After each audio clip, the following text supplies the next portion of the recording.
So I was watching Michael Todd on the Dear Future Wifey podcast, and he said something that stuck with me, and days later is still running through my mind. But he said, in this season, I had to get over my fear of losing. And I think this is for people who sometimes, and I take it personally, who are like me, right? And it's just like, when you're winning, you're going to do what it is that you're doing that's going to allow you to keep winning. But what if God brings you to a season where God is just like, listen, I'm going to demote you. This is a season where you have to step back. This is a season of decrease. This is a season where I'm going to test your obedience and I'm going to test your faith, right? And so when you're in a place where you are so comfortable, right? Financially, emotionally, mentally, you might be comfortable. And God is telling you, listen, I need you to take a step back. I need you to walk away from that job, or I need you to walk away from that relationship. I need you to walk away from those friendships. And you're wondering why it is that you're giving up the things that you like or that you enjoy that provides for you, right? When you're in a season where you're like, well, God, you want me this for, and you want me to drop it? And then to think that when God pulls you out of a place, right? It's like when Moses had pulled the slaves out of Egypt.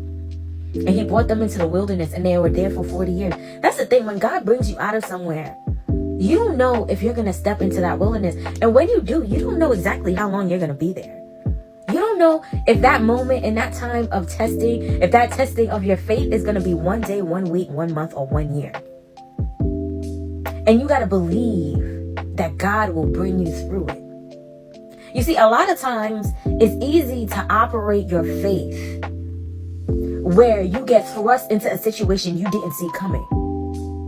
And you got to believe God to take you through it. But when God is telling you, you need to walk away from something that provides for you, something that gives you comfort, something of ease, and you don't know what season you're walking into, that creates a lot of fear. That creates a lot of anxiety. And that creates a lot of doubt. And walking into that season may allow you to be disobedient. But Mike Todd said something, because he said, in your obedience to God, you can't be obedient only when you know that you're going into a season where you're going to prosper, right? You got to be just as obedient if you're in a season of demotion. I think it's so easy to preach obedience. I think it's so easy to preach obedience. But we don't speak about how hard it is for us to live obedience. Because even as messengers of Christ, as preachers, as pastors, there are certain things that God will tell you that sound so crazy, so wild. And you have to question it.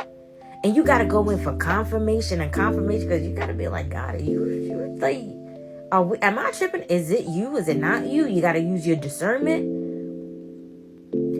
Right? So we like to preach this thing as if it's just like, oh, go out on faith and you have to have discernment. But no one tells you the reality of how hard it is to walk out on that.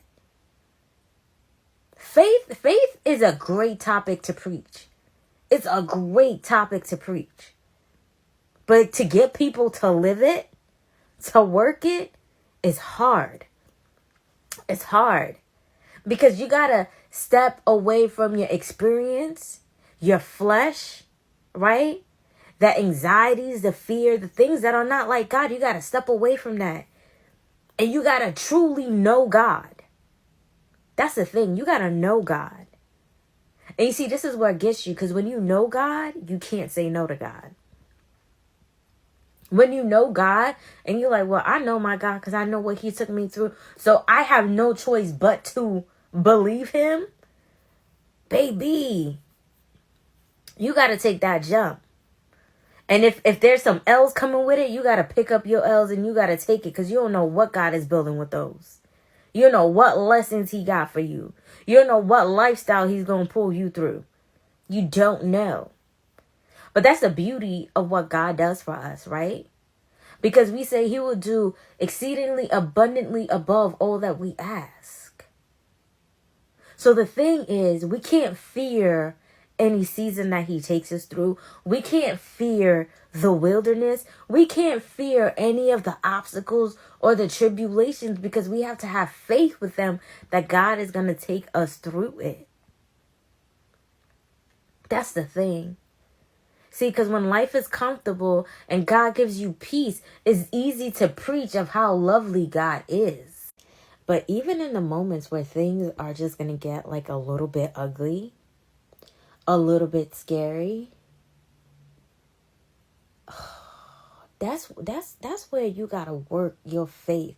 You got to believe in God. You got to know, you got to be obedient. You have to be in alignment with God and the Holy Spirit. So, know God for yourselves, is what I'm saying. Have your own relationship with God. And then cast all your fears, your anxieties on Him. It don't matter. A lot of times people say you don't have to repeat your prayers to God. No. Talk to God. That is your friend. Anything that you're fearing, anything that may be troubling you, whatever it is, take it to God. Don't listen when people say, oh, you ain't got to repeat. No, God is your friend.